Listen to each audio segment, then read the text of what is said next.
Միացյալ Նահանգների ամենաեվրոպական քաղաքը Փասադինան 14 տարի շարունակ ղեկավարում է Բիլ Բոգարտը։ Նա համարվում է քաղաքի ամենաազդեցիկ դեմքերից մեկը։ Շուրջ 140,000 բնակչությամբ Փասադինան Միացյալ Նահանգների մեծությամբ 180-րդ քաղաքն է, Լոս Անջելեսի 9-րդ։ 1927 թվականին կառուցված քաղաքապետարանի շենքը քաղաքի գլխավոր խորհրդանիշն է, կինոգործիչների ու նորապսակների ամենանախընտրելի վայրը։ Բիլ Բոգարտը 40 տարի բնակվում է Փասադինայում, որից 14 տարին զբաղեցնում է քաղաքի առաջին դեմքի քաղաքապետի պաշտոնը։ 1940 թվականից ի վեր Բոգարտը Փասադինայի պատմության առաջին ընտրված եւ ամենաերկարակյաց քաղաքապետը։ Համայնքում քաղաքապետը չափազանց կարևոր դերակատարություն ունի։ Այստեղ մարդիկ շատ են սիրում հանդիպել իրենց շահերը ներկայացնող պաշտոնյաների հետ։ Քաղաքապետը պետք է ժողովրդի հետ լինի, սեղմի նրանց ձեռքը, լսի հոգսերն ու խնդիրները, շնորհավորի նրանց ձեռքբերումների առիթով։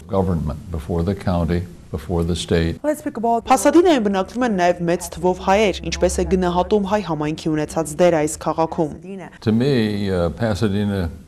Ինձ համար Փասադինայի առավելությունների շարքում մեծ թվով հայ համայնքի ներկայությունն է։ Հայերն ունեն իրենց կարևոր դերը քաղաքի զարգացման գործում։ Նրանք մշակութային եւ կրթական բազմազանություն են բերում մեր քաղաքին։ Եվ պետք է ասեմ, որ հայ համայնքը շատ համախմբված է։ Նրանք լավ օրինակ են բոլորի համար։ Ինչպես եք վերաբերում Փասադինայում հայոց ցեղասպանության հուշարձանի կառուցման ծրագրին։ Ես տեղյակ եմ, որ արդեն սկսվել են Փասադինայում հայոց ցեղասպանության հուշարձանի կառուցման շուրջ աշխատանքները։ Հուսով եմ, որ երկար ժամանակ չի պահանջվի եւ քաղաքապետարանը իր վերջնական գնահատականը կտա նախագծի վերաբերյալ։ Հնարավոր է լինեն որոշակի փոփոխություններ, բայց սա մի ծրագիր է, որին քաղաքապետարանը կաջակցի։